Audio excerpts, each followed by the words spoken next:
성탄은 은혜 위에 은혜라는 제목으로 하나님 말씀을 전하도록 하겠습니다. 오늘은 2022년도 성탄절입니다. 또 2022년도 마지막 주일이기도 합니다. 특별한 날이죠. 주일과 성탄절이 겹치고 또 한 해의 마지막 날이 또 성탄절인 의미가 매우 크다고 생각합니다. 우리 한 해를 보내면서 여러분들이 어떻게 지나왔는지 다시 한 번 더 되새겨보고 우리가 잘못한 부분들은 회개하는 시간이 되었으면 좋겠고 또 다가오는 2023년도에는 하나님이 우리에게 어떤 은혜를 주실지 그 부분에서 우리가 다시 한 번 더 되새기고 그 중심에 예수님의 이 성탄이 있다라는 사실을 우리가 다시 한 번 더 오늘 이 시간 상기했으면 좋겠습니다. 성탄절에 대해서 사람들은 기쁘게 생각합니다. 그래서 우리가 인사말로 메리 크리스마스라고 하지 않습니까? 메리 크리스마스. 즐겁고 기쁜 날이다. 우리 모든 사람들은 다 이 땅에 생일이 다 있습니다. 각자 태어난 날이 있는 것이죠. 예수님은 이 땅에 분명히 태어나신 날이 있었습니다. 물론 어떤 사람들은 그날이 꼭 12월 25일인가 하는 부분에서 의문을 제기하곤 합니다.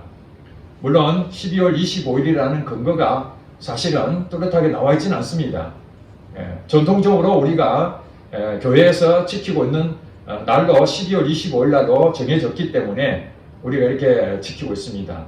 이걸 가지고 어떤 사람은 1월 6일이라는 사람도 있고 또 이 태양을 섬기는 날을 예수님 탄신일로 바꿨다 해서 매우 불쾌하게 생각하기도 합니다. 어쨌든 예수님이 탄생한 날은 있었을 것입니다. 그날이 25일이든 1월 6일이든 아니면 다른 날이든 상관없이 예수님이 이 땅에 오신 날은 분명한 사실입니다. 예수님이 이 땅에 오셨을 때에 예수님의 존재에 대해서 사람들은 알지 못했습니다. 물론 구약 성경에는 예수님이 이 땅에 오실 것이라고 예언을 하신 것은 있습니다. 그러나 모든 사람들이, 모든 인류가 예수님을 기다렸던 것은 아닙니다. 이스라엘 백성들은 약속에 말씀하신 그 메시아를 기다렸던 것은 사실입니다. 그래서 이제 구약이 끝나고 신약의 시작점에서 예수님의 탄생을 우리에게 알려주고 있습니다. 마태복음과 누가복음 여기에 보면은 예수님 탄생에 대해서 자세하게 나와 있습니다. 우리가 예수님이 이 땅에 오시기 전에 그분은 어떤 분이셨고 또 이 땅에 오신 부분이 목적이 무엇인지 이 성탄의 의미는 바로 그것을 생각해 봐야 됩니다. 예수님은 누구신가? 4대 성인 가운데 한 분이시다. 이렇게 많은 사람들은 얘기합니다.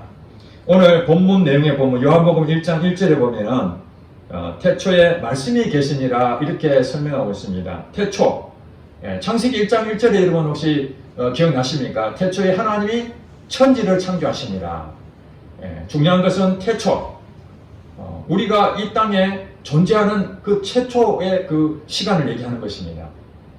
태초에 우리 진화론의 자들이 말하고 있는 것은 한 점에 불과했던 그것이 어느 날 대폭발이 일어나서 이 우주가 팽창하게 되고 그러면서 이 지구와 태양계와 은하계가 수많은 별들이 생겼다라고 그렇게 얘기하고 있습니다.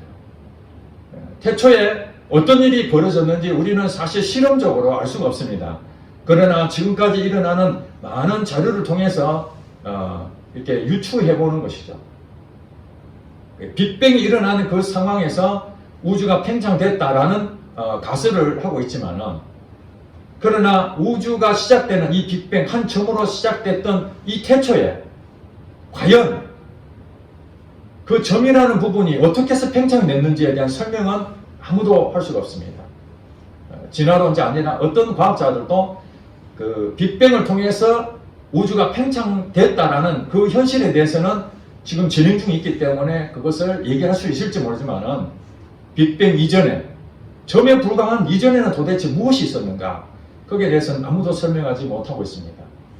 성경 창세기 1장 1절에 보면은 태초에 하나님이 천지를 창조하시는데 그 잠깐 설명하기를 공허하고 혼돈하고 어둠이 가득 찬 흑암이 있는 그런 상태였다는 것입니다.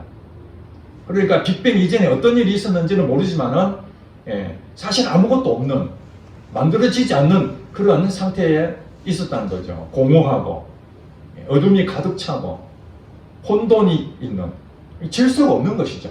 이런 상황에서 하나님께서 빛이 있으라 하는 말씀으로 이제 그 말씀에 따라서 우리의 눈에 보이는 이 세계가 창조됐다라고 성경은 말하고 있습니다. 다른 누구도 그렇게 설명한 적이 없는데 우리 성경에 분명하게 창세기 1장 1절 가장 중요한 내용 아니겠습니까? 빛이 있으라 그러면서 이 눈에 보이는 우주 만물이 생겼다고 합니다.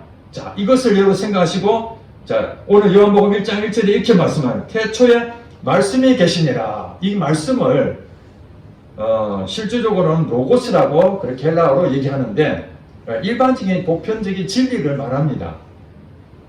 어떤 사람이든지 그 말씀하면은 거기에 대해서 이 참이다, 이 진리다 하는 그 부분에 말씀이라는 이것을 의인화를 시킨 것입니다. 의인화. 말씀이 계십니다. 말씀이 있다는 것이죠. 그런데 이 말씀에 대해서 그 다음에 이 말씀이 무엇인가 설명하고 있습니다. 이 말씀이 하나님과 함께 계셨으니, 하나님과 함께 계셨다.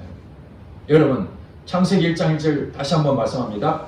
태초에 하나님이 천지를 창조하시니라. 그 하나님이죠. 그 하나님, 말씀이 그 천지를 창조하신 그 하나님과 함께 계셨다고 말씀합니다. 누가요? 말씀이. 이 말씀이 사실은 이 말을 높인 말이 말씀이지 않습니까? 아버지 말씀하시길, 선생님 말씀하시길, 그런 것처럼 이 말씀은 말입니다. 말. 그런데 이것을 의인화로 하나님과 함께 계셨다, 그렇게 말씀하시면서 이 말씀은 곧 하나님이다, 이렇게 말하고 있습니다. 그러면 여러분 아시겠죠? 태초에 말씀이 하나님이라고 했죠? 말씀이 계시니라는 태초에 하나님이 계시니라. 이 말씀은 하나님 바꾸면 이 하나님이 하나님과 함께 계셨다, 이렇게 되니까 이상하잖아요. 하나님이 하나님과 함께 계셨다. 그래서 말씀이라고 표현하고 있는 겁니다. 이 말이 무엇입니까? 분리를 하는 것이죠. 이제 신학적으로 얘기하면 이거 삼위일체에 대한 얘기를 하는 것입니다. 하나님은 한 분이시지만은 세 위격으로 존재하고 계신다. 하나님은 한 분이라는데 세 분으로 이렇게 공동체적인 한 연합으로 구성되어 있다. 그것을 우리가 알아야 된다는 것입니다. 그러니까 우리가 이제 아버지의 역할을 하시는 그 하나님, 그분을 성부 하나님이라고 그러죠. 여기서 말씀이라고 하시는 그 하나님을 이제 나중에 이 땅에 오신 분이니까 성자 하나님이죠. 그 다음에 이제 그 영으로 존재하신 그 하나님, 어디든지 임재하시는 그 하나님, 그분을 우리는 성령 하나님이라고 그러죠. 그러니까 오늘 이 본문 1장 1절에 나와 있는 부분은 성부 하나님과 성자 하나님에 대해서 설명하고 있습니다. 뭐 다른 부분에서는 또 성령 하나님에 대해서 설명하고 있지만은 오늘 이 본문 내용에 대해서는 중심이 누구라는 것입니까? 말씀. 성자 예수님에 대해서 지금 이 사도 요한이 본문을 기록하고 있기 때문에 주목해야 될 것은 오늘 이 본문의 주제는 예수님이라는 것을 아셔야 됩니다. 그래서 자, 다시 말씀드리면 이 세상을 창조하신 분은 성부 하나님이시다, 이렇게 창세기 1장에 말씀하셨는데 이제 요한복음에 오니까 그 천지를 창조하신 그 하나님과 이 말씀이라는 분이 같이 계셨는데 그 말씀도 하나님이시다. 지금 여러분들은 이 말에 대해서 이해가 될지 모르지만은 지금 당시 이스라엘 백성들에게는 놀라운 일입니다. 왜냐하면 그들이 믿었던 유대인의 하나님은 성부 하나님밖에 없었습니다. 성자 하나님은 존재가 없었어요. 성령 하나님도 존재가 없었습니다. 오직 유일신이었습니다. 유일신. 그랬는데 오늘 사도 요한을 통해서 그 유일신의 개념을 깨뜨려 버린 거예요. 세 분으로 존재하시는 한 하나님이다, 이것을 설명하기 때문에 이 오늘 1장 1절은 매우 중요한 신학적인 의미를 담고 있습니다. 이 말씀은 곧 하나님이다. 그렇기 때문에 2절에 보니까 그가, 이제 말씀이라는 분을 그로 바꿨죠. 그가 태초에 하나님과 함께 계셨고, 즉 창세기 1장 1절에 천지를 창조하실 때에 하나님이 천지를 창조하셨는데 그때 누가 계셨다는 거예요? 그 말씀이신 예수님도 그 천지 창조하실 때에 함께 하셨다는 것이죠. 그러면서 부연 설명하기를 3절에 보니까 만물이 그로 말미암아 지은 바 되었으니 이렇게 말하고 있습니다. 성부 하나님만 독단적으로 이 우주 만물을 창조하신 것이 아니라 바로 성자 예수님도 함께 만물을 창조하신 내용을 적고 있습니다. 지은 것이 하나도 그가 없이는 된 것이 없다. 왜 그렇습니까? 자, 보세요. 하나님이 공허하고 흑암 중에 있고 혼돈 상황이 있었을 때에 그 위에 하나님의 영이 그 수면 위에 계셨다고 성경에 말하고 있습니다. 1장 보면은 거기 나와 있어요. 하나님의 영이 수면에 계셨다. 이 하나님 영이 무엇입니까? 성령 하나님이죠. 그때에 하나님께서, 성부 하나님께서 빛이 있으라 이렇게 하니까 빛이 생겼다 했습니다. 자, 여기서 하나님이 뭐라고 합니까? 빛이 있으라 하는 말씀을 했죠. 빛이 있으라 하는 그 말씀이 바로 예수님이시라는 거예요. 그러니까 이 세상에 만들어진 것은 그냥 갑자기 생긴 것이 아니라 이 말씀이 임하면은 역사가 나타나는 겁니다. 사람을 만드는 것, 짐승을 만드는 것, 그 다음에 태양을 만드는 것, 공창을 만들고 물을 만들고 모든 것들에 대해서 하나님께서 다 말씀하셨어요. 그죠? 말씀하셨습니다. 그 이 말씀이 바로 예수님의 역할이었던 것입니다. 그리고 4절에 보니까 그 안에, 예수님 안에 생명이 있었다. 자, 여러분들 지금 생명이라는 것은 무엇입니까? 살아있는 것이죠. 생명이 없다는 것은 죽어 있는 것입니다. 살아있는 것은 움직입니다. 활동하는 것이죠. 활동. 근데 예수님 안에 생명이 있다는 거예요. 이게 생명은 뭐냐면 영적인 생명, 영원한 생명을 갖고 계시죠. 우리 자녀들하고 아까 차를 타고 오면서 예수님 지금 나이가 어떻게 되는가? 금년이 2022년도니까 예수님 실제 탄생은 BC 4년이거든요. 그렇게 계산하면 2026살입니다. 만약에 지금 계셨다면 그 안에 생명이 없다면 벌써 다 끝났죠. 이제 과거에 예수님이 됐을 것입니다. 그러나 예수님이 생명이 있었기 때문에 영원하신 거죠. 분명한 사실은 이 땅에 오셨을 때가 2026살이라고 말할 수 있지만 그분은 이 시간을 만드신 분이기 때문에 시간에 초월되신 거기에 영역이 되시니까 그분은 영원한 존재시죠. 영원한 생명을 갖고 계십니다. 우리도 이제 언젠가는 육체적인 이 생명을 잃어볼 때가 있을 것입니다.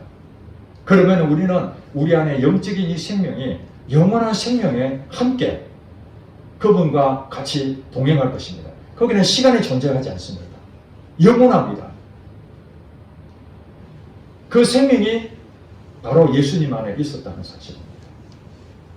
왜 이것이 중요하냐? 여러분, 죽음을 여러분 받아들입니까? 여러분 머릿속으로 그 죽음에 대해서 아무리 나는 죽지 않는다고 부정해본들 수많은 사람이 그것을 나는 죽지 않을 거라고 외친다고 안 죽습니까? 대표적인 사람이 진시호 황제 아닙니까? 불로초를 해서라도 영혼 불멸하려고 여기서 평생 살려고 하지만은 나이 우리가 말하는 100살도 못 살고 죽었지 않습니까? 죽습니다. 모든 사람. 이게 실제입니다. 그러면 예수님이 생명이라는 부분에서 우리가 왜 희망을 갖습니까? 영원하다는 것이 정말 있다면 여러분 태어나서 보니까 태양이 하나 있고 지구가 있고 은하계가 있고 우리가 숨 쉴 수 있는 이 산소가 있고 이런 건 여러분들이 배워서 이제 알게 됐잖아요. 이게 꿈입니까? 아니면 허상입니까? 실제입니까? 실제지 않습니까? 증명할 수 있으니까. 여러분 움직이고 있으니까 생명을 가지고 있잖아요. 다 실제입니다. 자, 우주 만물도 실제입니다. 그런 실제적인 사건 속에서 우리가 허상도 있죠. 허상. 가짜도 있습니다. 이걸 우리가 구분을 잘해야 돼요.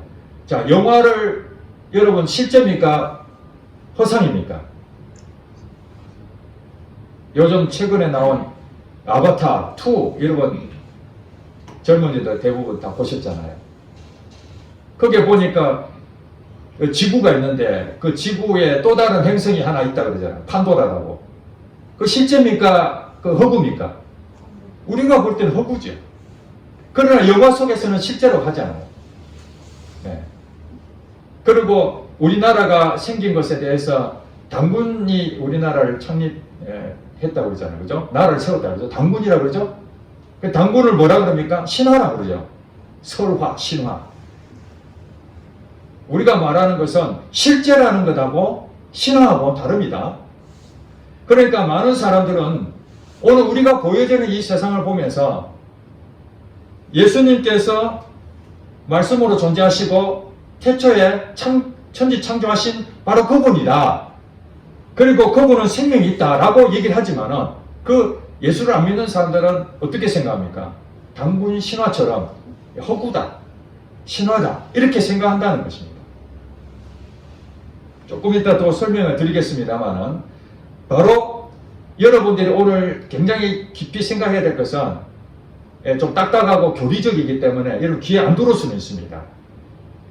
그러나 오늘 우리가 분명한 사실 한 가지를 알아야 될 것은 허구하고 실제라는 것을 분명하게 여러분들이 구분해서 생각을 해봐야 된다는 것입니다. 꿈이나 영화나 이런 것들은 허구이기 때문에 그걸 감안하고 그냥 그것을 실제로 받아들이는 사람도 있을 수 있습니다. 인터넷에 들어가면은 본인을 이렇게 인정해주고 띄워주고 그러니까 거기에 빠져갖고 가상 세계와 현실 세계 구분 못한 이 젊은이들이 요즘 굉장히 많다고 합니다. 돈을 벌어가지고 인터넷에 다 쏟아붓는 거죠. 거기서 자기의 삶을 느끼는 거예요. 보람을 느끼고 가치를 느끼고 즐거움을 느끼고 가상 세계가 자기의 실제로 느끼고 현실 세계가 이거는 답답하고 미래도 없고 희망도 없고 절망스럽고 완전히 바뀌어버리는 이렇게 사는 사람도 꽤 있다고 제가 들었습니다. 이게 잘못되면 안 되는 거죠. 그 예수님이라는 분이 생명이 있었는데 이 생명이 4절에 보니까 사람들의 빛이다 이렇게 했죠. 사람들을 위한 빛입니다. 이게 여러분 성경을 다시 해서 사람들의 빛이다 하니까 좀 이해가 안 되죠. 사람들을 위한 빛이라는 거예요. 예수님이 가진 그 생명이 눈에 보이는 빛으로 여러분들에게 보여지진 않지만은 여러분들이 사람의 어떤 부분이 있습니까? 어둠이 있죠. 하나님께서 이 천지를 창조하실 때 사람은 하나님의 빛으로 하나님 형상으로 만들었기 때문에 온전하게 만들어졌지만은 우리가 죄를 범함으로 악한 영에 속아서 그 다음부터는 어둠이 와버렸어요. 악한 영이 우리를 장악했기 때문에. 그러니까 우리에게는 어떤 상태입니까?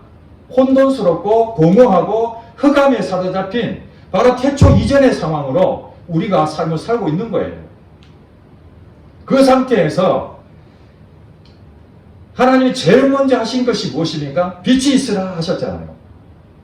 이 혼돈과 공허와 이 흑암의 세력을 완전히 제압할 수 있는 유일한 방법은 빛이 와야 됩니다. 빛이 오면 어둠은 물러가게 돼 있지 않습니까? 불을 켜보세요. 순식간에 어둠이 사라지잖아요. 그러니까 예수님이 그 생명이 있었는데 그 생명은 사람들을 위한 빛으로 오셨다는 빛. 그런데 9절에 볼까요?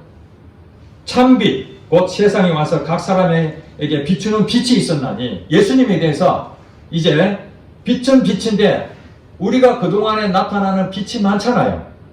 예? 태양도 빛이 있고 우리 형광도도 빛이 있고 여러 빛이 있지만은 그러나 그건 진짜 빛이 아니라는 거예요.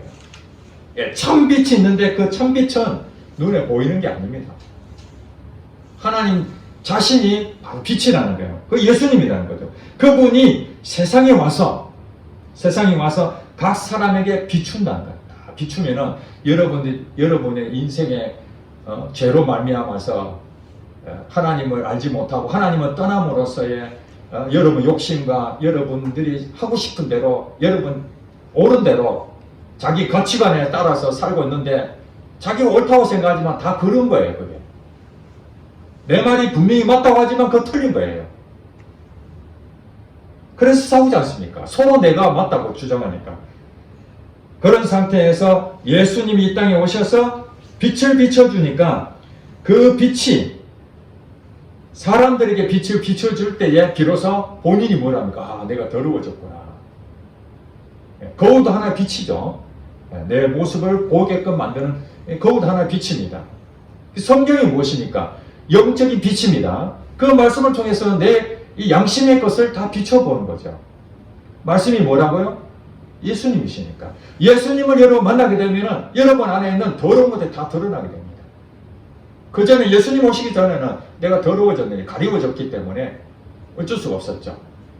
그래서 제일 먼저 부끄러움을 느꼈던 아담과 하와가 숨었지 않습니까? 죄를 범하고. 부끄러웠으니까. 그때 하나님께서 양을 잡아서 그 양의 가죽 뒤로 수치를 가려줬죠. 그 양을 우리는 상징적으로 예수님을 상징하고 있습니다. 이 부끄러운 것은 예수님이 오셔야 그 부끄러움이 없어지는 거예요. 여러분들이 아무리 그 죄를 없애려고 애를 쓴다고 없어지는 것이 아닙니다. 그러니까 우리 기독교가 정말 좋은 것은 우리가 죄를 지었다 하더라도 어디에 해결할 게 없어요. 불공 드린다고 해결되는 게 아닙니다. 정화수 떠놓고 거기서 수없이 산신령한테 빈다고 내 더러운 죄가 없어지는 게 아닙니다. 예수님을 만나면 빛이 임하기 때문에 그 회개함으로 주님과 함께 되는 것입니다. 자, 이제 그분이 11절에 보니까 자기 땅에 오매, 자기 땅이 무엇이죠? 내 것이잖아요. 내 것. 예수님이 이 땅에 오시는 것은 하나님이 천지를 창조하신 그 모든 주인이 예수님 자신인 거예요. 그렇기 때문에 예수님이 이 땅에 오신 것은 자기 것을 찾으러 온 것이죠. 자기 땅에 오매 자기 백성이 영접하지 아니하였으나, 예수님이 주인으로 오셨는데 그 종들은 아이고 주인님 오셨습니까? 이렇게 알아봐야 되는데 사람들이 빛으로 오셨는데 아 빛으로 오셨구나. 나의 잘못을 회개하고 주님을 영접해야 되는데 현실적으로는 그렇지 않았다고 지금 성경은 말하고 있습니다. 백성이 영접하지 아니한 거예요. 모든 사람들은 하나님 백성입니다. 영접하지 않는 거예요. 12절에 보니까 그러나 영접하는 자, 예수님은 나의 주인으로 빛으로 영접하는 자는 곧 그 이름을 믿는 자들에게는 하나님의 자녀가 되는 권세를 주셨다. 신분이 바뀌어버린 거죠. 그동안 흑암과 혼돈과 공허한 가운데에서 그 죄를 지음으로 영원한 지옥불에 들어가야 될 우리 인생이 예수님이 이 땅에 오셨기 때문에 그 빛을 내가 믿음으로, 그 이름을 믿음으로 내가 이제는 신분이 바뀌게 되는 하나님의 자녀가 되는 거예요. 그전에는 누구의 자녀였다는 겁니까? 마귀의 자녀였다는 거예요. 마귀에 소속돼서 같이 끌려가는 그런 신분이었는데 이제 예수님이 오심으로 내가 하나님 자녀가 되었다. 근데 이것이 바로 13절에 보니까 이 예수님이 자녀되는 방법은 혈통으로나 육정으로나 사람의 뜻으로 나지 아니하고 오직 하나님께로부터 난 자들이니라 이렇게 설명하고 있습니다. 혈통이나 육정이나 사람 뜻 이게 무엇입니까? 박씨 가문에 태어나면 박씨가 되는 거죠. 김씨 가문에 자녀가 태어나면 김씨가 되는 것이죠. 이게 혈통인 겁니다. 이스라엘 백성들은 그 나라의 모든 백성들은 다 이스라엘 자손이 되는 것이죠.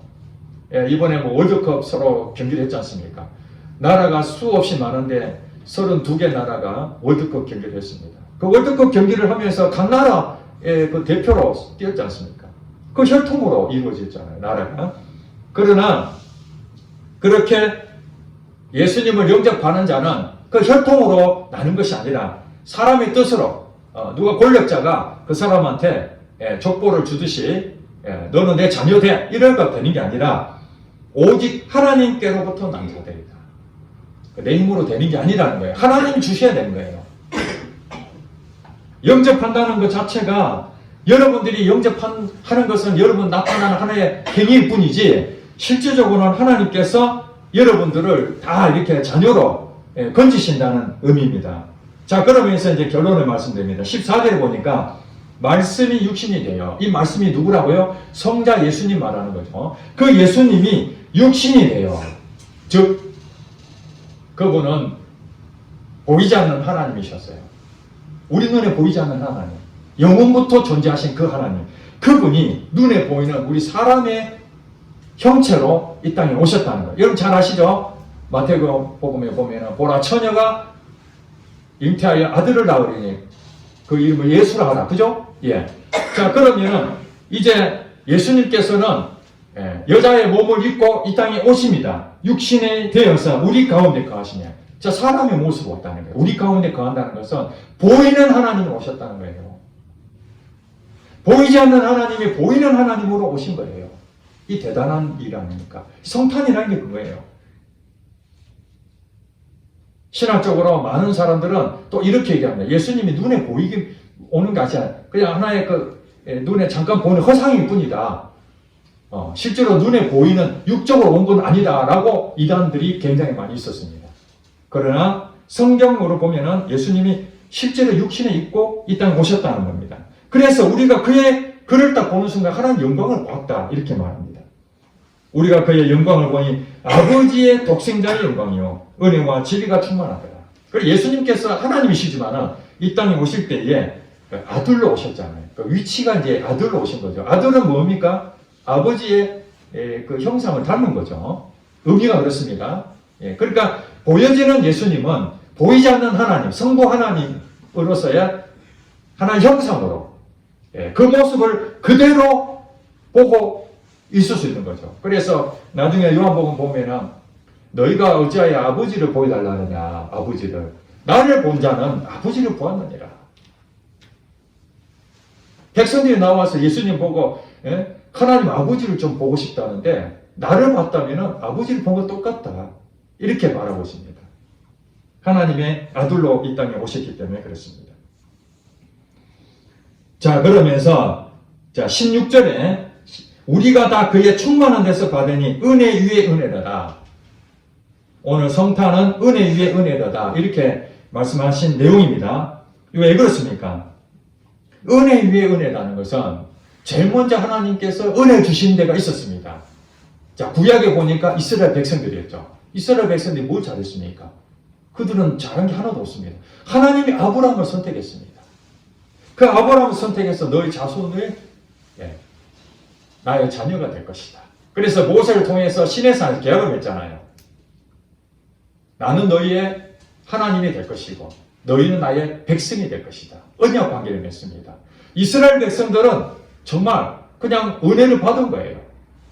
하나님의 백성이 됐다라는 그것이 은혜였던 것입니다. 이스라엘 백성들에게는 큰 은혜였습니다. 그래서 하나님께서 그들에게 율법을 주셨습니다. 그 율법을 지키면 복을 받을 수 있도록. 그들은 영원히 죽어야 되는데 이제 그 율법을 통해서 동물을 대신 잡아서 그 죄를 사하는, 그 당시에는 예수님이 오시지 않았기 때문에 앞으로 오실 예수님을 생각하면서 어린 양을 잡아서 그 죄를 사하는, 그래서 그들은 하나님과 영원한 나라를 얻는 그런 은혜를 가졌게 된 것이죠. 그러니까 17절에 율법은 모세로 말미암아 주어진 것이라고 얘기한 것입니다. 율법. 하나님이 이스라엘 백성들에게 율법을 주신 것은 그들을 자녀 삼는 하나님의 은혜였습니다. 자, 이제는 무엇입니까? 예수님이 오시면서 이스라엘 백성들만이 아니라 이스라엘 백성이 아닌 모든 사람, 이방인 우리들까지 그 모든 사람들에게 은혜를 베푸시는 것입니다. 이제는 혈통으로 나는 것이 아니라 이스라엘 백성만 맞는 게 아니라 영적인 이스라엘로 예수를 나의 주인으로 믿는다는 영접하신 모든 사람들에게 하나님께서 자녀되는 권세를 주신다고 오늘 약속했으니까 그걸 믿는 사람에게는 하나님의 자녀로의 관계가 맺어진다는 것입니다. 믿습니까? 이것이 바로 은혜 위에 은혜라는 거예요. 첫 번째 은혜는 이스라엘 백성들에 주신 은혜였지만은 이제 그 은혜 위에 또 은혜가 있는데 그것은 모든 인류가 이제는 이스라엘 백성만이 아니라 모든 사람이 예수님을 믿기만 하면은 하나님의 자녀가 되는 권세를 주셨다는 거예요. 그러니 이거는 엄청난 은혜죠. 그리고 예수님께서 이 땅에 눈에 보이는 하나님으로 33년을 사시고 하나님 보좌 우편에 가시면서 하신 약속이 무엇입니까?